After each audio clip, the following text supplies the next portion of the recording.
What seems is that Vikas Dubey, after being arrested in Ujjain, is already singing in custody. The latest coming in is more chilling details of Vikas Dubey's confessions to the cops. Vikas Dubey told the police he did not go along with the slain cop Devendra Mishra.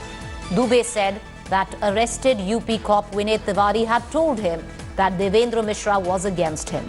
However, Dubey claims that he did not kill Mishra.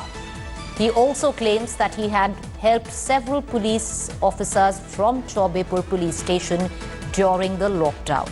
Earlier, India Today broke that Vikas Dubey wanted to burn the bodies of all the 8 killed cops to destroy evidence of the ambush. Well, that's the latest that we are getting in right now. The Chaubepur SHO is already under arrest.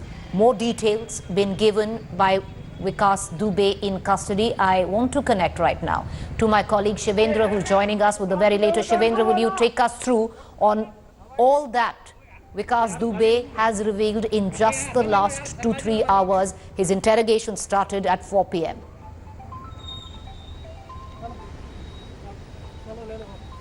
See, these are very shocking details revealed by Vikas Dubey during interrogation by MP police in Ujjain.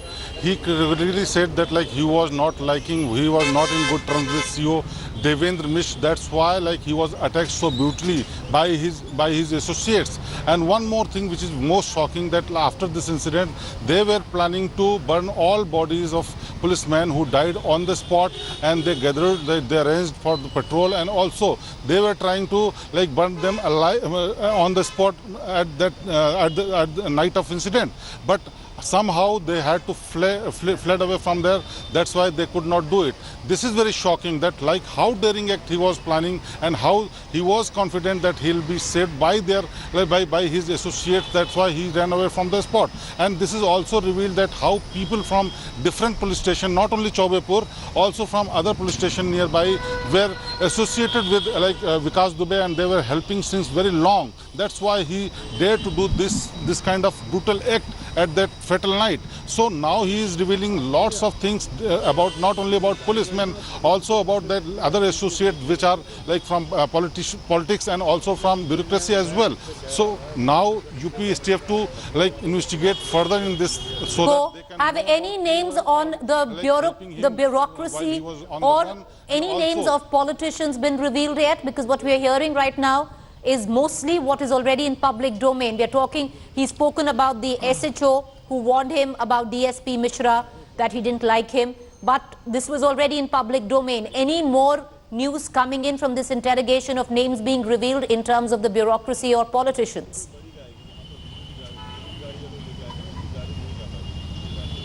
See, MP police is not revealing any name. They are saying that he was hand in hand with several politicians and bureaucrats as well, and further investigation will be done by UPSTF. That's what they are waiting for. Now UPSTF have to find out who are those politicians from different political parties and bureaucrats from different states and as well, who are helping Vikas Dubey in entire process. And also he was associated with different politicians and bureaucrats since very long. And why these people were helping him? Because one reason is very clear, that politicians were taking help of Vikas Dubey during elections, and he was very helpful in this regard. That's why politicians were associated with Vikas Dubey, and in return they were also helping. But the fact is that why bureaucrats and policemen were associated with Vikas Dubey and helping them, that needs to be probed by UPSTF. That's what MP police is doing, and that's what need to be done by UPSTF as well.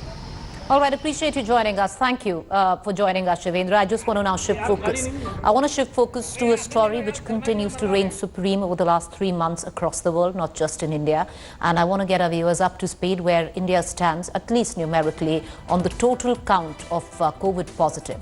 We stand right now with 7,67,296 positive cases, recording 21,000 deaths, 21,129 deaths in the last 24 hours. The 3 worst states which continue to be Maharashtra, Maharashtra's total positive cases right now stand at 2,23,724, recording about 9,448 deaths. Tamil Nadu is a close second at 1,22,350 COVID positive cases and 1,700 deaths. Delhi is third with 1,04,864 COVID positive cases and recording 3,213 deaths. This information data collated just about till half hour ago. So this is where India stands with its fight vis-a-vis coronavirus. However, cases continue to surge in Karnataka as well, especially the capital, Bengaluru. The State Chief Minister B.S. Yediyurappa has made a big admission, saying the situation in some districts of Karnataka is slipping out of government's hands. The Chief Minister chaired a meeting with his cabinet colleague to review the situation, saying that the deputy commissioners will take a call on how to prevent the spread. The confirmed cases in Karnataka have crossed 28,000 with 470 deaths. Bengaluru remains the worst hit in the state with more than 12,500 cases. Other districts affected by the COVID crisis include Dakshin Kannada, Mysuru, Bellary and Kalburgi. 5 MLAs have so far tested positive in the state in terms of politicians. ನೋಡಿ ಕೆಲವು ಜಿಲ್ಲೆಗಳಲ್ಲಿ ಸ್ವಲ್ಪ control ತಪ್ತಾ ಇದೆ ಅಲ್ಲಿ ಏನೇನು ಬೇಕೋ ಮಾಡ್ತಾರೆ ಜಿಲ್ಲಾಧಿಕಾರಿಗಳು ಅವರು ರಾತ್ರಿ ಕೆಲಸ ಮಾಡ್ತಾ ಇದ್ದಾರೆ ನಮ್ಮ ಪೊಲೀಸ್ ಅಧಿಕಾರಿಗಳು ಕೆಲಸ ಮಾಡ್ತಾ ಇದ್ದಾರೆ ನಾಳೆ ಒಂದು ಪತ್ರಿಕಾಗೋಷ್ಠಿಯನ್ನು ನಾನು ಕರೆದಿದ್ದೇನೆ ವಿವರವಾಗಿ ನಿಮ್ಮ ಜೊತೆ ಎಲ್ಲ ಇವತ್ತು ಮುಖ್ಯಮಂತ್ರಿಗಳು ಸಹ ನಾವೇನು ಮಾಡಲಿಕ್ಕೆ ಸಾಧ್ಯ ಇಲ್ಲ ಎಲ್ಲ ಮೇರೆ ಹೋಗಿದೆ ಅಂತಕ್ಕಂಥ ರೀತಿಯ ನಿಮ್ಮ ಒಂದು ನಿಸ್ಸಹಾಯತೆಯನ್ನು ಜನತೆಯ ಮುಂದೆ ಏನಿಟ್ಟಿದ್ದೀರಿ ಅದು ನಿಮ್ಮಿಂದ ಯಾರೂ ನಿರೀಕ್ಷೆಯನ್ನು ಇಟ್ಟಿಲ್ಲ ಈ ಸರ್ಕಾರದಿಂದ. ದಯವಿಟ್ಟು ಎಲ್ಲಿ ನಿಮ್ಮ ಲೋಪಗಳಿದ್ದಾವೆ ಕಳೆದ 3 ತಿಂಗಳಿಂದ ಕೇವಲ ಮಾತುಗಳಿಗೆ ಸಭೆಗಳಿಗೆ ಮಾತ್ರ ಮೀಸಲಾಗಿ ನಿಮ್ಮ ಸಮಯವನ್ನು ಕಳೆದಿದ್ದೀರಿ. ಈಗಲಾದರೂ ಎಲ್ಲಿ ಎಡವಿದ್ದೇವೆ ಅಂತಕ್ಕಂಥದ್ದನ್ನು ಸುದೀರ್ಘವಾಗಿ ಕೆಲವು ತಜ್ಞರೇನಿದ್ದಾರೆ ಅವರ ಜೊತೆಯಲ್ಲಿ ಚರ್ಚೆ ಮಾಡಿ. I want to connect to my colleague Nolan Pinto joining us live. You know, Nolan, while the rest of India, especially us in Delhi, even Mumbai, was still under complete lockdown, Bengaluru was one of the first metros to actually decide to open up.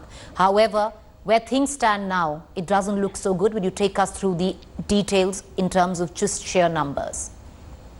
Well, absolutely. In fact, Karnataka did do a good job initially, but somewhere from June onwards, the numbers of cases began to surge. But June 26, 27 onwards is when we actually saw that huge spike in the numbers in Bengaluru itself. Now, apart from Bengaluru, there are other districts as well which are suffering. But Bengaluru is the worst hit. In fact, we're getting information as of today that there are more than 2,200 cases that have been reported in the state. And out of those 2,200, 1,300 odd cases are from Bengaluru. Now, Preeti, what is also shocking is that in most of these cases, unlike in the beginning, when they could actually trace and find out where these people who infected them, as of now, in majority of the cases, they have not been able to do that. So contact tracing has somewhere failed or faltered along the way.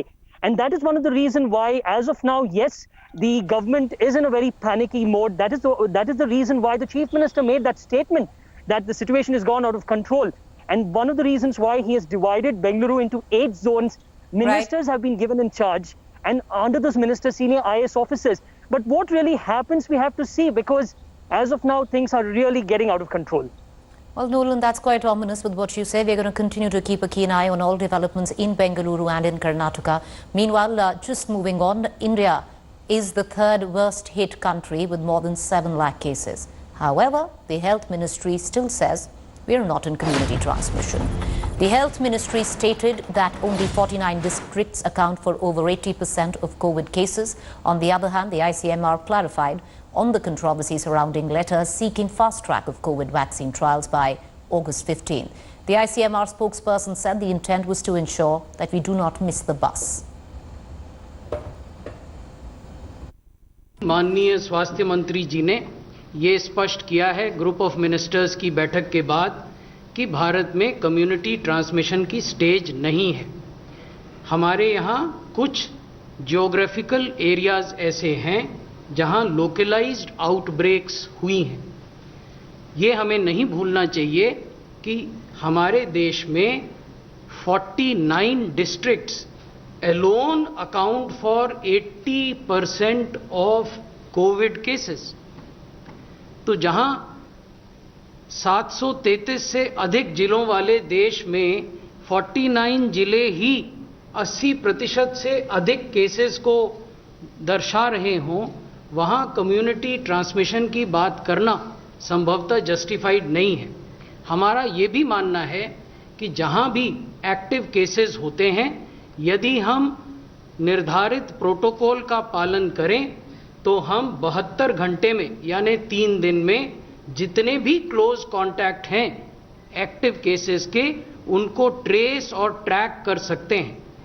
तो ऐसा वातावरण जहां आप close contacts को trace और track करने की स्थिति में हों, वहां कम्युनिटी ट्रांसमिशन की बात करना संभवतः जस्टिफाइड नहीं है। Whole idea is to have indigenous candidates हमारे पास हैं। रिकॉर्ड टाइम में इंडियन मैन्युफैक्चरर्स ने इंडिजिनस कैंडिडेट एक नई बीमारी के लिए बनाया है।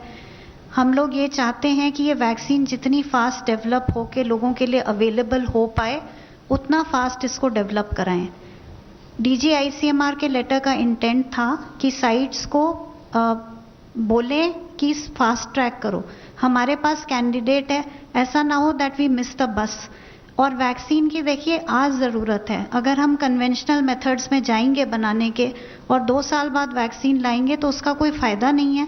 So the entire restless in the government in ICMR इसकी वैक्सीन को फास्ट ट्रैक करिए, इसको जल्दी से जल्दी अवेलेबल कराइए हमारे कंट्री के सिटीजन्स को। So the spirit behind the letter was this only. Meanwhile, moving on, the main accused in the Kerala gold smuggling case has filed an anticipatory bail plea in Kerala High Court, claiming she had no role in the matter. In her bail plea, she contends that she acted on instructions of the Consulate General. Here's the full report.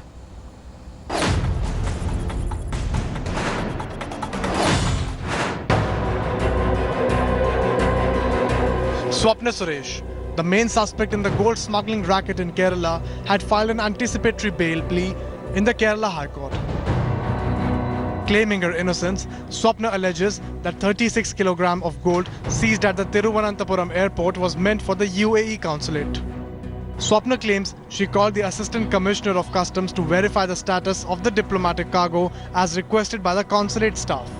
She also alleged media was running false stories about her involvement. An audio message purportedly of Swapna Suresh has also surfaced. കഴിഞ്ഞ national day നിങ്ങൾ എല്ലാവരും എടുത്ത് നോക്കണം. എന്റെ കയ്യിലും വീഡിയോസും ഫോട്ടോസും എല്ലാവരുടെ കയ്യിലും ഉണ്ട്. അത് ആ ചടങ്ങിൽ പങ്കെടുത്ത ഓരോരുത്തരും പിടിച്ചിട്ടുണ്ട് വീഡിയോസും ഫോട്ടോസും ഒക്കെ. അവിടെ വന്നത് ഓപ്പോസിഷൻ ലീഡറാണെന്ന്. ആ ഓപ്പോസിഷൻ ലീഡറിന്റെ കൂടെ ഞാൻ നിൽക്കുകയും ആളുടെ ഭക്ഷണത്തിന്റെ കാര്യങ്ങൾ അന്വേഷിക്കുകയും.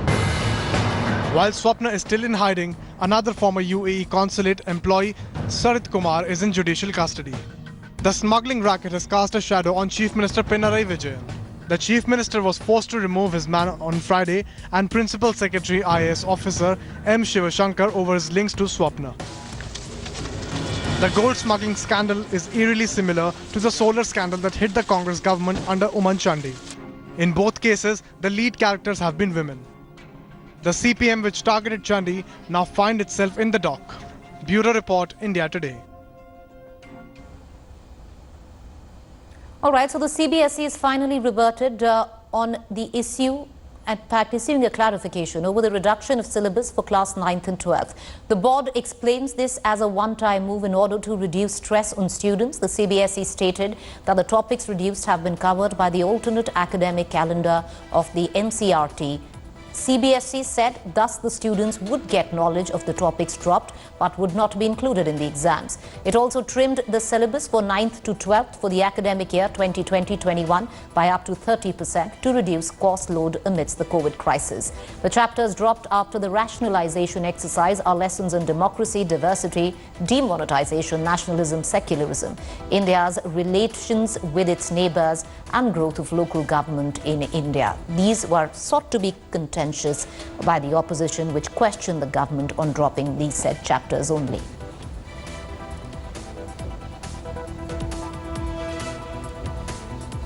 Meanwhile, the US government remains unfazed despite facing lawsuits from top universities over its decision to bar visa for foreign students taking online courses only. US Press Secretary said that a better lawsuit would be from students who have to pay full tuition fee without in-person classes. He was reacting to the lawsuits by top veracities like Harvard and MIT. Harvard University and Massachusetts University of Technology yesterday moved court suing the Trump government over its new student visa curbs. Both the institutions challenged guidelines of U.S. Immigration and Customs Department, which said foreign students taking only online courses cannot be in the U.S.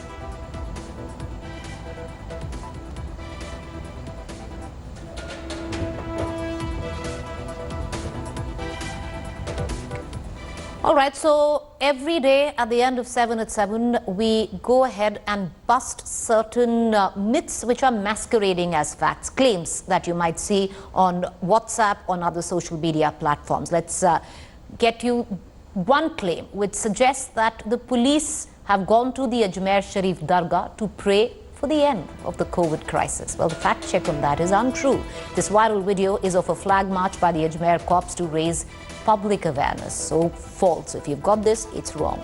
Another claim masquerading as a fact on social media is roads in Rahul Gandhi's constituency, Wayanad, are filled with potholes. The fact check, this viral image is a 3-year-old image, not from Wayanad, Kerala, but all the way Bihar. False again.